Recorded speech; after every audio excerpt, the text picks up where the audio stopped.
Mañana es la santidad, pero antes vamos a ver un pequeño panorama general de qué son los atributos de Dios. Imagínense a una persona, a un ser querido, alguien que usted quiera mucho.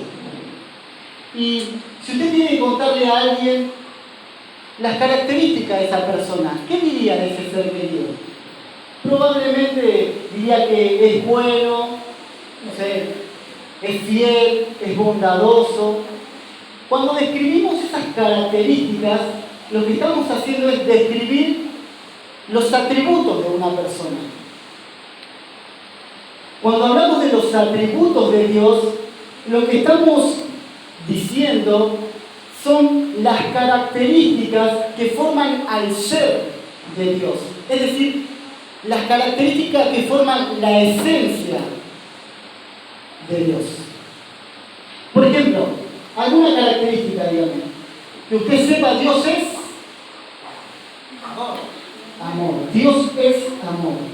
Ahora, hay un pequeño detalle, bueno, no es tan pequeño, es grande, con respecto a Dios y los hombres. Nosotros tenemos amor, ¿sí o no? Pero Dios es amor. La diferencia es, mis hermanos, que cuando hablamos de los atributos de Dios, hablamos de que Dios en su esencia es eso. Dios no tiene amor. Dios es la fuente del amor. Dios es la esencia del amor. Y así podemos seguir por los otros atributos. Cuando hablamos de la justicia, nosotros también podemos ser justos. Pero Dios es la justicia. La justicia emana de Dios. Y como bien dice el apóstol Pablo en una de sus cartas, Dios no puede negarse a sí mismo. Dicho de otra manera, lo que Dios es en sus atributos, Él no lo puede dejar de hacer. No puede dejar de ser amor. Nunca Dios va a actuar con injusticia. Nunca Dios va a actuar con maldad. Dios es sus atributos.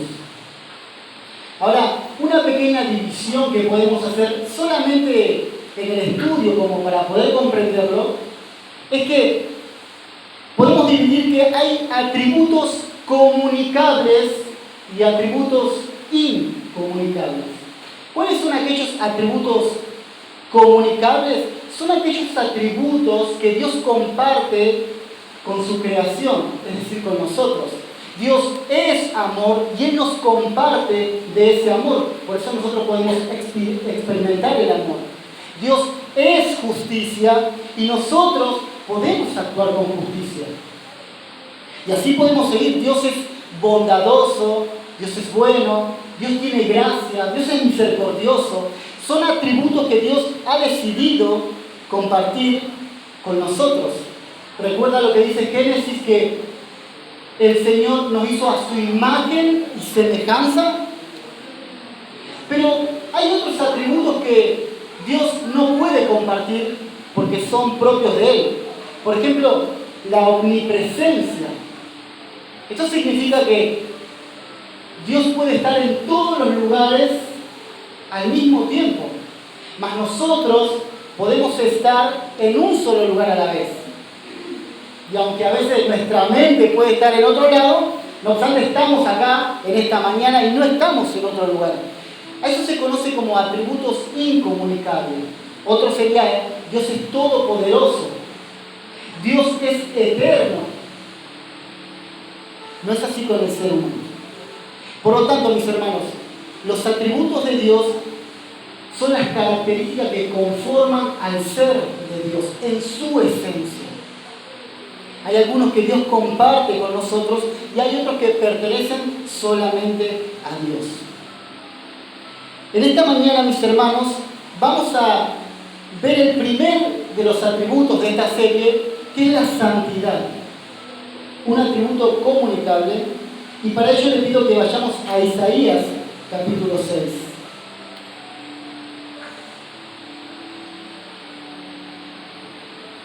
Hoy estuvimos, creo que todos, compartiendo Isaías, así que es una bendición. Isaías capítulo 6. Si usted lo tiene, mi hermano, dice amén, y lo leemos todos juntos. Dice así: en el año que murió el rey Usías, vi yo al Señor sentado en un trono alto y sublime, y sus faldas llenaban el templo. Por encima de él había serafines, cada uno tenía 6 alas. Con 2 cubrían sus rostros, con 2 cubrían sus pies, y con 2 volaban. Y el uno al otro daba voces diciendo: Santo, Santo, Santo, Jehová de los ejércitos, toda la tierra está llena de su gloria. Y los quinceles de las puertas se estremecieron con la voz del que clamaba, y la casa se llenó de humo. Entonces dije: ¡ay de mí, que soy muerto! Porque siendo hombre inmundo de labios, y habitando en medio de un pueblo que tiene labios inmundos, ha visto mis ojos al Rey, Jehová de los ejércitos. Y voló hacia mí uno de los serafines, teniendo en su mano un carbón encendido, tomado del altar con unas tenazas, y tocando con él sobre mi boca, dijo: he aquí que esto tocó tus labios, y es quitada tu culpa y limpio tu pecado. Hasta ahí vamos a tomar el texto por ahora, mis hermanos. Y vemos en principio que obviamente el que está hablando es el profeta Isaías. Y dice: en el año que murió el rey Usías, solamente para que tengamos un poquito de contexto, en el pueblo de Israel el rey Usías había sido un buen rey. En medio de un pueblo que estaba totalmente corrupto y volcado hacia la idolatría, Usías de alguna manera había encarrilado a este pueblo. Fue un buen rey en términos generales, pero cuando él murió, el pueblo de Israel sintió como una pérdida muy grande, pues había sido un buen rey y había una cierta desesperación. ¿Por qué haremos ahora? Por eso es que Isaías dice: en ese año, en un año de luto, en un año de desesperación del pueblo, Isaías tiene una visión. Y dice: vi yo al Señor sentado sobre un trono alto y sublime, y sus faldas llenaban el templo. Lo que Isaías estaba viendo era una visión, era una representación, pero ¿qué le estaba comunicando a Dios?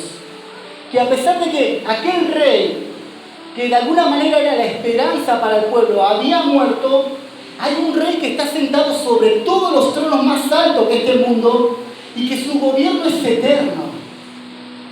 A pesar de que Usías, el rey, había muerto, Dios seguía estando firme en su trono. Y mostrando que, dice, sus faldas llenaban el templo, habla de ropas reales. Este rey que ve Isaías no era un rey humano, era un rey celestial. Por encima de él dice que había serafines que servían alrededor del Señor.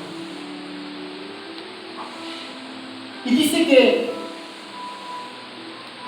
daban voces los unos a los otros, y aquí entramos en el tema de hoy, y decían: Santo, Santo, Santo, Jehová de los ejércitos.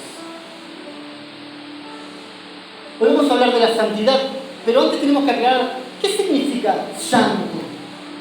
¿Qué significa que Dios sea santo? ¿Qué significa que nosotros debemos ser santos? Seguramente la idea rápida que viene a nuestra mente es: santo es perfecto, es sin pecado, es puro. Y por supuesto que la santidad conlleva todas esas cosas, pero no es el primer significado de la palabra. Lo primero que significa santo es separado. Dios es santo, es separado, está separado.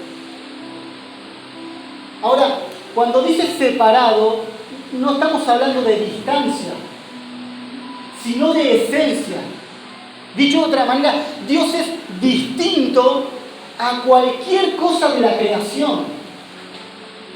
Nosotros tenemos una imagen de Dios, pero hermanos, no somos igual a Dios. Dios está separado en esencia. Por eso digo, no está hablando de distancia, no es que Dios esté lejos, lejos, lejos. No, lo que está diciendo es que Dios es distinto a cualquier cosa creada. Es una cuestión de esencias.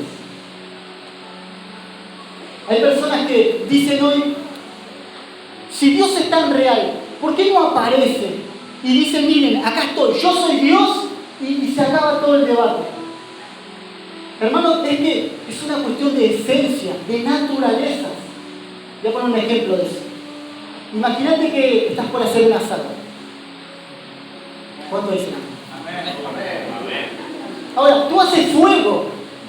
¿Cuánto durarías tú si pones la mano dentro del fuego? ¿Cuánto dura tu piel? Segundos. ¿Por qué? Porque no somos de la misma esencia, no tenemos la naturaleza para estar dentro del fuego. Ahora imagínate que si de alguna manera pudiéramos estar cerca del sol, que es fuego, ¿cuánto crees tú que podrías durar delante del sol? Cerca del sol. Hermanos, salimos ahí, el sol y ya nos está picando la piel. Imagínate estar delante del sol.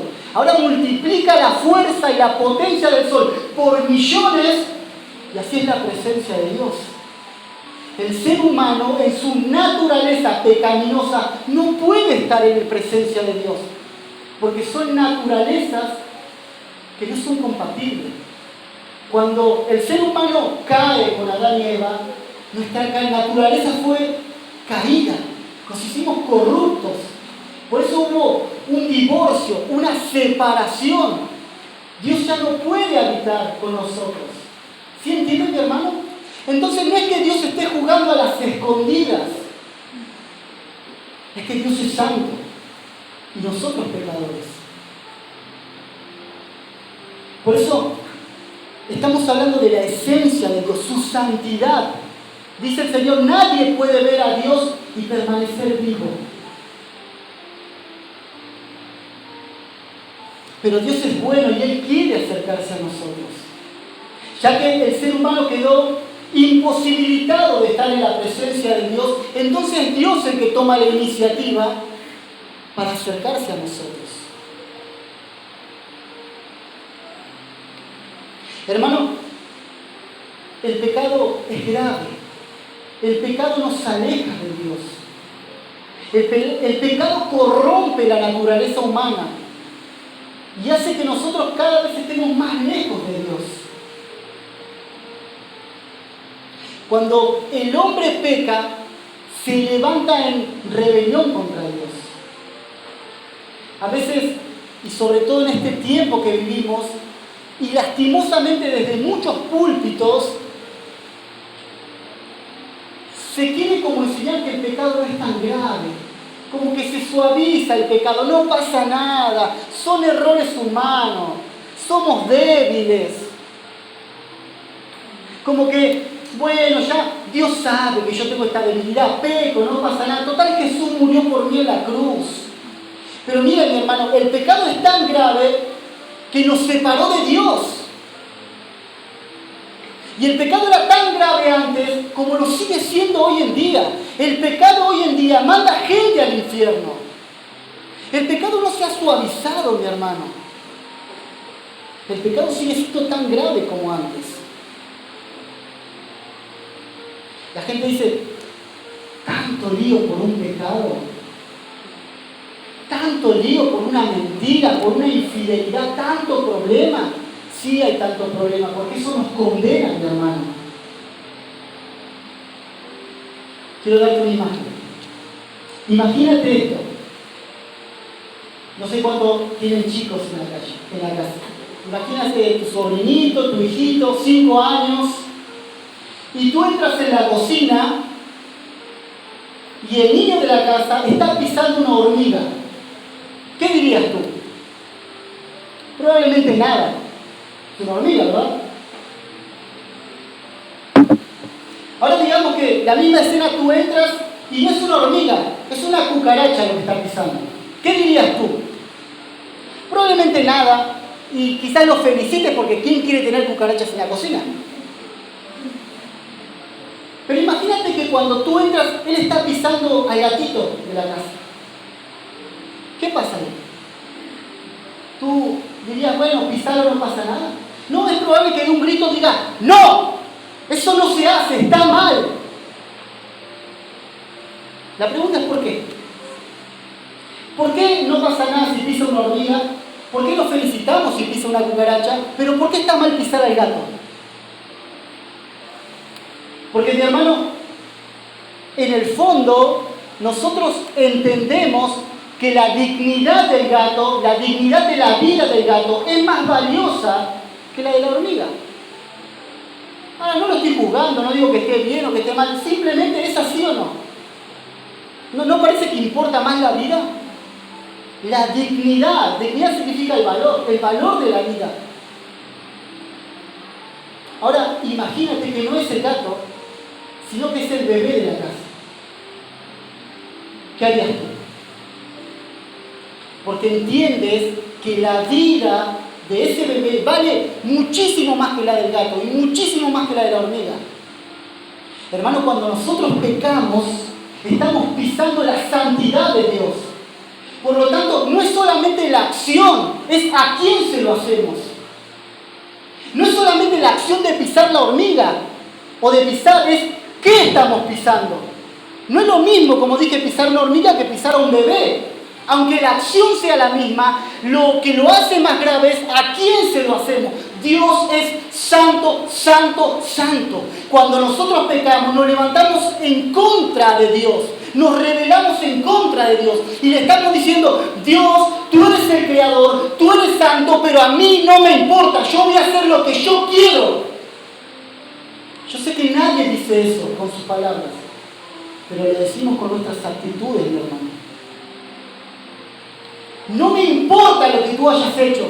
No vas a gobernar mi vida. Yo me voy a gobernar. Yo soy mi propio Dios. Eso grita nuestras acciones cuando pecamos en contra de Dios. Él es santo, mi hermano. ¿Tanto problema por una mentira? Sí, tanto problema, porque Dios es santo y Él es verdad. Y ninguna mentira hay en Él. Él es luz, dice la palabra de Dios, y no se halla tinieblas. Dios es santo, mi hermano.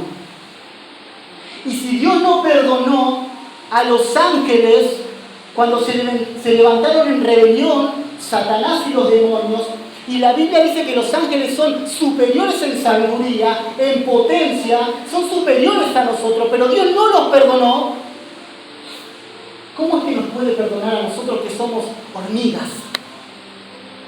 Hormigas que se levantan en contra de un Dios santo, soberano, todopoderoso. Esos somos, mis hermanos. Dice David, ¿quién es el hombre para que tengas memorias de él? ¿Qué es el Hijo del Hombre para que Dios se acuerde de nosotros? Hermanos, no somos importantes. No es como dicen muchos que, somos tan lindos los seres humanos que Dios no aguanta estar sin nosotros. Hermano, Dios no te necesita. Él sigue siendo Dios. Dios no me necesita. Dios existe en sí mismo. Pero Él quiere estar con nosotros. Él nos ama. Hermanos, el pecado del hombre es grave porque insultamos la santidad de Dios. Entendemos que en todo el universo, en toda la creación, Dios no puede admitir una rebelión en contra de Él. Toda rebelión debe ser castigada porque Él es santo, Él es justo, Él es justicia, Él es rectitud. Si Dios decide simplemente decir, bueno, borrón y cuenta nueva, los perdono a todos, me olvido de lo que pasó. Si Dios hace eso, Él es injusto. Porque todo acto delictivo tiene que ser juzgado. Ahora, mis hermanos, miren en el versículo 5, si lo tienen abierto ahí en Isaías, si no yo lo leo. Dice Isaías, entonces dije cuando vio la gloria de Dios, ¡ay de mí, que soy muerto, porque siendo hombre inmundo de labios y habitando en medio de un pueblo inmundo de labios, han visto mis ojos al Rey Jehová de los ejércitos. Miren, lo primero que sintió Isaías al ver al Señor fue temor. Y dijo, estoy frito, estoy muerto. ¿Cómo un pecador como yo va a estar delante de la presencia de Jehová? Y también, mis hermanos, acompáñenme al libro de San Lucas, en el capítulo 5, para que veamos que esto no es cosa del Antiguo Testamento, pero algunos creen, no, en el Antiguo Testamento Dios era como muy severo, pero ahora en el Nuevo Testamento como que es más permisivo. No, sigue siendo el mismo Dios. Él no cambia. ¿Recuerda el libro de San Lucas en el capítulo 5, la pesca milagrosa? ¿Cuándo escucharon hablar alguna vez de eso? Estaba Pedro trabajando toda la noche, no había sacado nada, estaban pasando necesidad, más viene Jesús y le dice, vete más adentro y tira la red. Pedro dice, pero estuvimos trabajando toda la noche y nada pudimos sacar, pero bueno, me da lo mismo, voy, total, no tengo nada que perder. ¿Usted recuerda la historia? Dice que aparecieron muchos peces. Era tanto que las redes se rompían, no aguantaban las redes para tantos peces. Es un milagro impresionante y es una bendición. Pero lo llamativo aquí es lo que dice Pedro en el versículo 8. Miren lo que dice. Viendo esto, Simón Pedro cayó de rodillas ante Jesús y diciendo, apártate de mí, Señor, porque soy hombre pecador. Miren,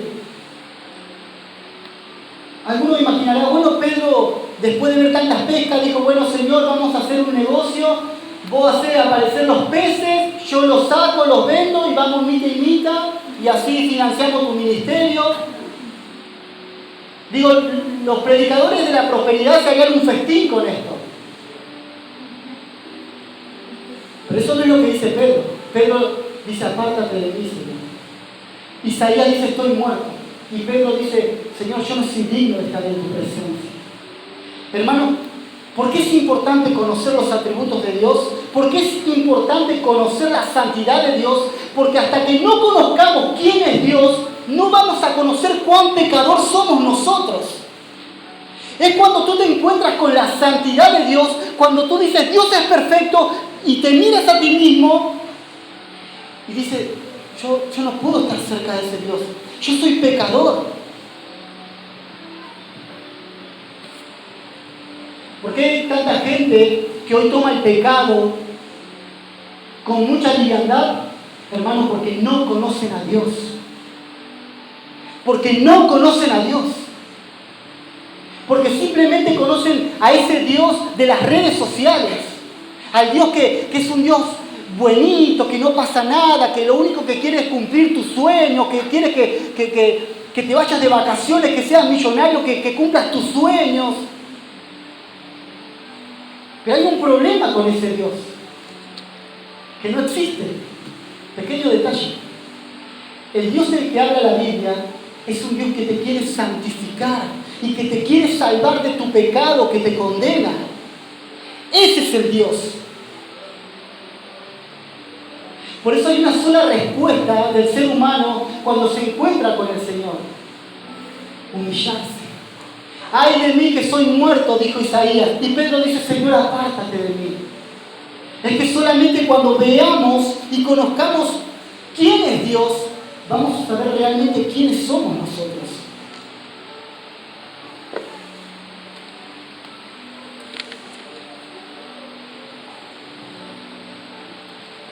Tengo una pregunta para todos nosotros. Hermanos, si hemos entendido que Dios es santo y no admite pecado cerca de Él, y si al mismo tiempo entendemos que nosotros somos pecadores, incapaces de acercarnos a este Dios, ¿cómo es que entonces podemos tener una relación? ¿Cómo es que un Dios santo, santo, santo se relaciona con personas como nosotros que somos pecadoras?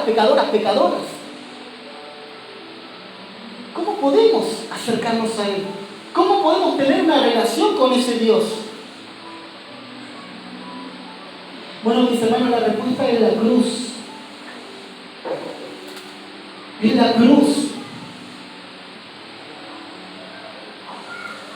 En la cruz, mis hermanos, Dios nos salva a costa de la santidad. No es que Dios dice, bueno, me olvido de mi santidad. No, Dios salva por medio de su santidad.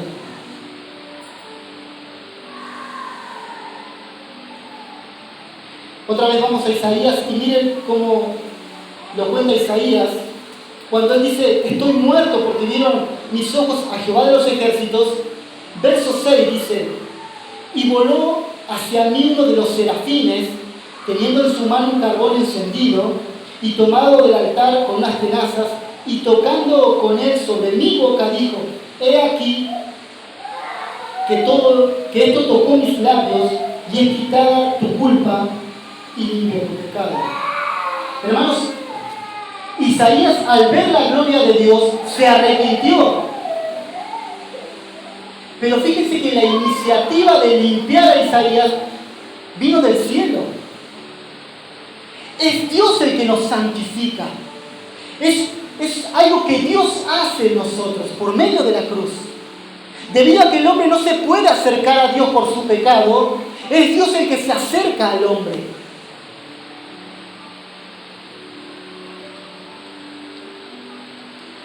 Por medio de la gracia. En la cruz, mis hermanos, Dios castiga el pecado de todos, pero no lo hace sobre nosotros, lo hace sobre Cristo. Otra vez, déjenme contarles una historia de un pequeño batallón que estaba en medio de la guerra. Todo el país dice que estaba siendo invadido por otro ejército, y este grupito estaba todavía resistiendo en un pequeño pueblo. Así que ahí estaba el general con algunos soldados y algunos civiles. Y estaban resistiendo, pero se daba cuenta el general que la comida no iba a alcanzar para siempre. Entonces, para resistir, decidió hacer pequeñas raciones. Y tenían todo, determinada cantidad para comer en determinado horario para que alcance para más tiempo, hasta que pueda venir la ayuda. Pero sabiendo que había alguno que era bastante picarón, dijo que aquel que lo encuentren robando de la comida iba a ser castigado con 30 azotes. No pasó mucho tiempo hasta que la comida empezó a faltar. Alguien la estaba robando. Alguien de noche iba y quitaba de algunas viandas. Hasta que empezaron a investigar y hallaron al culpable, o mejor dicho, la culpable. La culpable que se estaba robando la comida era la mamá del general, una señora que ya tenía muchos años, anciana, y ella se estaba llevando el alimento. Ahora, el general estaba en un dilema, porque por un lado, él como general tiene que aplicar justicia. Si el general no aplica la justicia, no aplica el castigo, todo el batallón se va a levantar en rebelión, porque va a decir, bueno, no pasa nada si robas. Por lo tanto, él tenía que aplicar la justicia para ser justo y para que la justicia siga estando, pero por el otro lado, si él aplicaba la justicia sobre su madre, ella no lo iba a soportar. Ella no lo iba a resistir, era muy anciana, era débil. Así que después de pensar mucho, él decidió que llegue el día del castigo. Prepararon al hombre que era el que iba a dar los azotes, estaba todo el pueblo mirando, trajeron a la madre, la ataron en un pequeño poste que había para que no se escape, y cuando el hombre levanta el látigo para dar el primer golpe, el general dice, espere.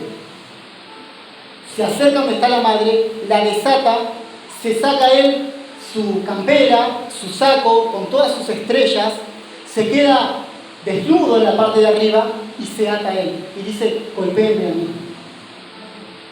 Porque de esa manera la justicia ha sido pagada. Alguien sufre por el castigo alguien sufre, por el delito de haber robado, pero al mismo tiempo salva a su madre. Hermano, eso es lo que hizo Jesús con nosotros.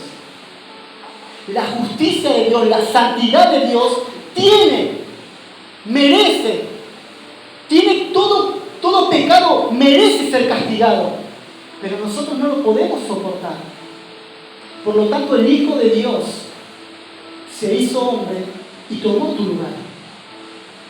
Toda la ira de Dios, todo el castigo de Dios cayó sobre Jesús en la cruz. Y no es simplemente, mi hermano, el castigo de los azotes, de los clavos, de la corona de espina, de la burla, de arrancarle las barbas, de los escupitajos. No solamente eso, que ya es un montón. Es el aborrecimiento del Padre. Jesús le dolió, pero lo que más le dolió le dijo: Padre, ¿por qué me has abandonado? ¿Por qué me has dejado? Porque Dios lo dejó. Porque era lo justo. Porque era lo que correspondía. Todo el infierno cayó en ese momento sobre Jesús. Hermanos, eso lo hizo por ti. Y lo hizo por ti. De esta manera, la santidad de Dios queda limpia y nosotros quedamos salvos. Hermanos, si aceptas a Jesús, si te abrazas a la cruz, y hermanos, tenemos redención. Hermano, el Señor ha provisto esta salvación para nosotros. Y si hoy te encuentras en pecado, lo mejor y lo único que puedes hacer es ir corriendo a la cruz y abrazarte a esa cruz. Porque en ningún nombre hay salvación sino en Cristo Jesús. No hay otro medio, mi hermano. Es solamente la cruz.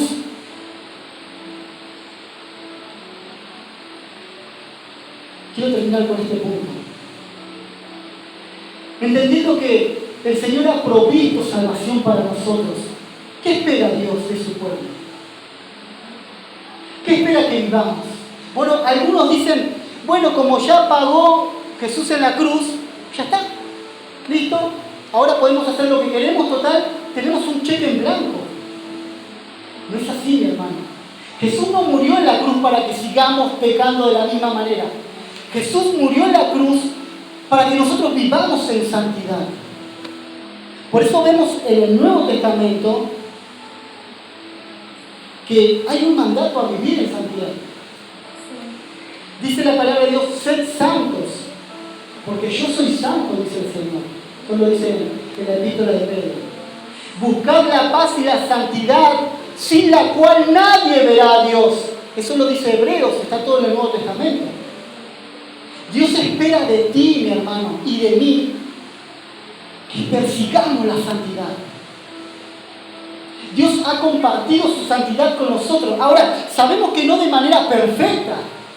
No somos santos perfectamente, pero sí podemos ser santos sinceramente. Hermano, sé que voy a fallar. Hasta que el día que venga el Señor, voy a fallar.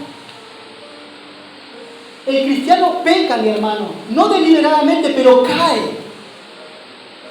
Pero la diferencia es que por más que caiga, se vuelve a levantar, se sacude su mugre y sigue adelante. No se trata de que, ya pequé, entonces ya no puedo ser cristiano. No, se trata de que pequé, pero me vuelvo a levantar y prosigo a la meta, dice el apóstol Pablo. El apóstol Pablo termina su epístola de Timoteo diciendo: he peleado la buena batalla. He llegado a la meta. ¿Cuál es esa buena batalla? ¿Ha conquistado el mundo con la predicación? ¿Ha sido perfecto? No, dice: he guardado la fe. Esa es la batalla, hermano, que tenemos que pelear hasta el final. No importa si te caes, levántate y sigue. Para que el día de mañana, mi hermano, sea dentro de poco, sea de muchísimos años, tú puedas decir como el apóstol Pablo: he peleado la buena batalla, he guardado la fe, por lo demás me espera la corona de Cristo en los cielos. Esa es tu batalla y esa es mi batalla. Seguir a la meta. Seguir a la meta, mi hermano.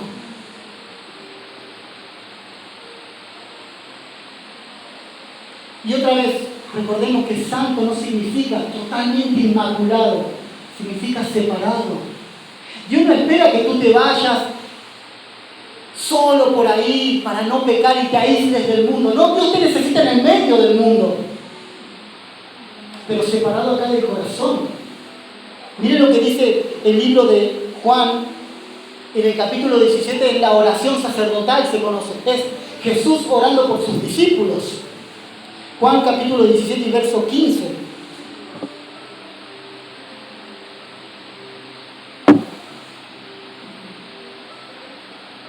Si lo tienen, hermano, Jesús está orando por sus discípulos, sabiendo que Él ya está a punto de partir, y dice: no te ruego que los quites del mundo,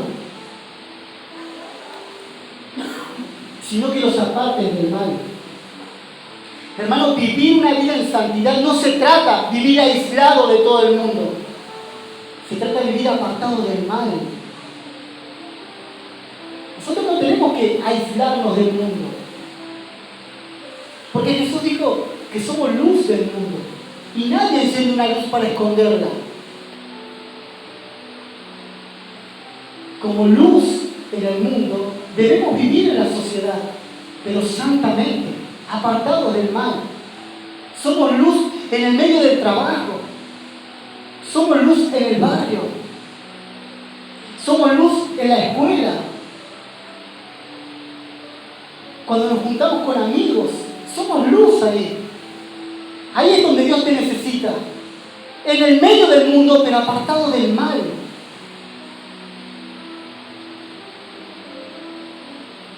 ¿Por qué tenemos que buscar la santidad? Primero, la santidad nos acerca a Dios. ¿Cuántos de los que están acá nos dicen, como yo: Señor, usa mi vida? Usa mi vida. ¿Cuántos le piden: Señor, yo quiero hacer así? Yo quiero predicar, yo quiero cantar, yo quiero servir. Aprovechando que estamos en Isaías, hay algo que siempre me llamó la atención, porque era el anhelo de mi corazón y lo sigue siendo, pero en un momento yo me vi tan lejos del servicio, me vi tan incapacitado, tan inútil, que yo veía a Isaías y dice que el Señor le perdonó y después escuchó una voz que decía: ¿a quién enviaremos? E Isaías, imagino yo, mi hermano, imagino yo que Isaías, después de escuchar que Dios estaba diciendo: ¿a quién enviaremos? ¿Quién irá a predicar? Isaías dice: ¡a mí! ¡Envíame a mí! Porque después de haber conocido la gloria de Dios, después de haber sido perdonado, Isaías tenía un deseo: Señor, yo te quiero servir. Yo quiero que tú uses mi vida. ¿A quién enviaremos? ¿Quién irá a predicar? ¿Quién servirá? ¿Quién ayudará? Que el anhelo de tu corazón sea: Señor, envíame a mí. Yo quiero ir. Pero para eso, mi hermano, Dios está buscando personas que quieran servir, que sean luz. Y hermano, aclaro esto: servir no significa simplemente estar acá adelante. Sí, servimos a Dios por medio de la predicación, de la alabanza, de la ayuda, pero servimos cuando somos buenos vecinos. Ahí estamos sirviendo a Dios. Cuando ayudamos al prójimo, cuando en tu trabajo, en medio de la dificultad, tú te esfuerzas y trabajas honestamente, estás sirviendo a Dios ahí. Cuando eres un buen padre, estás sirviendo a Dios, mi hermano. Cuando respetas a tu papá y a tu mamá, estás sirviendo a Dios. Pero Dios no está buscando gente talentosa. No está buscando gente que tenga, no está buscando gente con recursos. Está buscando gente santa. Que se santifiquen en el corazón, que busquen la santidad, que sean sinceros a la hora de buscar la santidad y digan: Señor, tú eres santo, yo quiero ser como tú.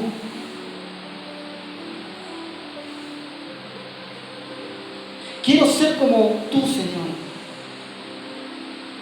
Ahora, ¿cómo buscamos esa santidad? Yo quiero ser más santo. Yo quiero dejar de pecar. Quiero ser más fuerte a la hora de que la tentación venga a mi vida y ser fuerte para decirle no a la tentación. Quiero ser santo. ¿Cómo hago para ser santo? ¿Cómo hago para santificarme? Si bien es una obra que Dios hace en nosotros, mis hermanos, si bien dice Filipenses que el que comenzó la buena obra, es una obra que Dios está haciendo en nosotros, Él la terminará. Dios está haciendo una obra en nosotros, al mismo tiempo hay una responsabilidad humana. La palabra de Dios siempre se maneja en medio de esta tensión. La tensión es, Dios hace, Dios es soberano, pero el hombre también tiene responsabilidad. Es Dios el que está obrando en tu corazón, santificándote momento a momento, pero también tú tienes la responsabilidad de buscar esa santidad. Imagínate que tienes fiebre, tienes mucha fiebre. Ahora tú sabes que tomando, bueno, yo no sé de medicina, pero un ibuprofeno quizás te baje la fiebre. Ahora tú agarras el ibuprofeno y lo tienes así, este ibuprofeno me va a bajar la fiebre. Y lo tienes ahí en tu mano. ¿Qué pasa con tu fiebre? No pasa nada. Porque el ibuprofeno te lo tienes que tomar. Tiene que estar dentro de ti para que comience a actuar. Es Dios el que va trabajando, pero nosotros tenemos una responsabilidad de acercarnos. Quiero darte este último versículo. Seguimos en San Juan capítulo 17, pero ahora en el verso 17. ¿Cómo me santifico? ¿Cómo me puedo acercar más a Dios? Quiero darte algo súper práctico para que comencemos por ahí. Otra vez Jesús está orando por sus discípulos, 17, y dice así: Jesús, santifícalos en tu verdad. Tu palabra es verdad. El Señor dice, orando a Dios para que proteja a los discípulos, dice, Señor, santifícalos, santifica a estos discípulos, santifica a este pueblo. ¿Y con qué lo vas a santificar? Con la verdad. La verdad te santifica, la verdad te purifica, la verdad te libera, mi hermano. Conoceráis la verdad y la verdad os hará libre. La verdad te purifica. La pregunta que nos sigue obligada es, ¿y dónde hallo la verdad? Bueno, Jesús dice, tu palabra es verdad. Hermano, ¿quieres purificarte a ti mismo? ¿Quieres limpiarte? ¿Quieres ser más fuerte? Aquí está. Este es el ibuprofeno de Dios. Esta es la medicina de Dios. Esta es la palabra de Dios que te purifica, que te limpia, que te da fuerza. Santifícalos en tu verdad. Tu palabra es verdad.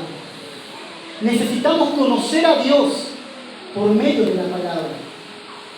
Necesitamos tener una relación con Dios por medio de la palabra.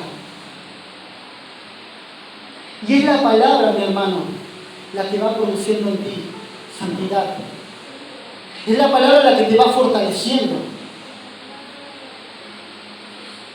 ¿Cómo hago para ir santificándome tanto?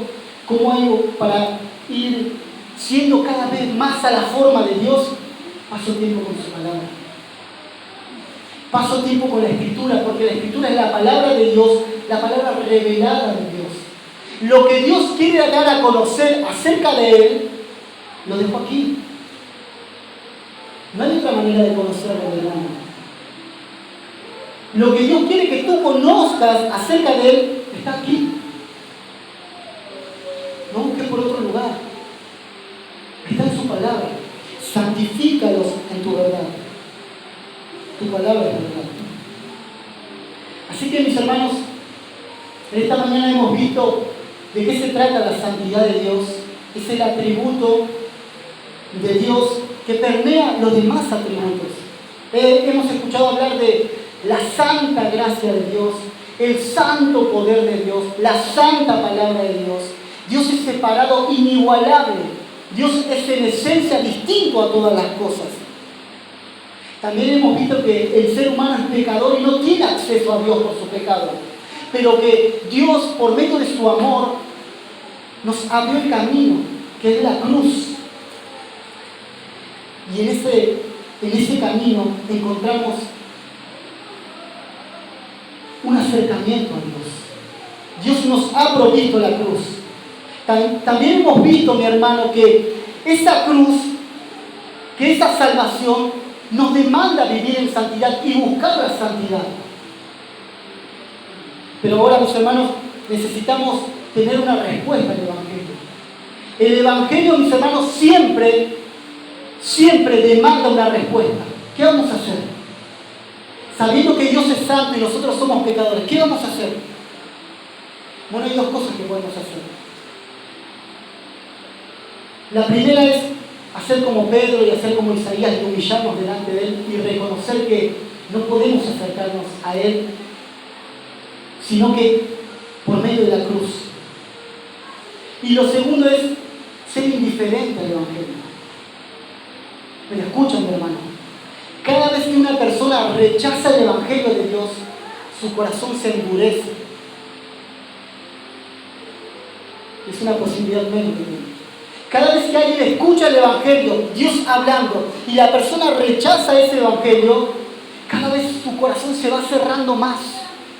Por eso, mi hermano, la palabra de Dios es una espada de doble filo. Por un lado te salva, pero si lo rechazas te endurece y te condena. En esta mañana, mis hermanos, podamos tomar la decisión correcta. Hermano, y si estás en pecado en esta mañana, no huyas de Dios. No te escondas. Más bien humíllate delante de Él y pídele: Señor, así como una vez viniste cerca de mí y me hablaste, ven una vez más. Otra vez, Señor, como al principio. Otra vez, Señor, quiero humillarme delante de ti. Otra vez quiero pedirte perdón. Otra vez quiero pedirte que entres a mi vida. Otra vez, Señor. Así como estamos, mis hermanos, vamos a orar. Padre, en el nombre de Jesús, tuyo es el reino, el poder y la gloria y la majestad. Señor, tú eres Dios soberano, santo, Dios mío. Padre amado, tu santidad demanda una respuesta de todos nosotros. Pero gracias a ti, Señor,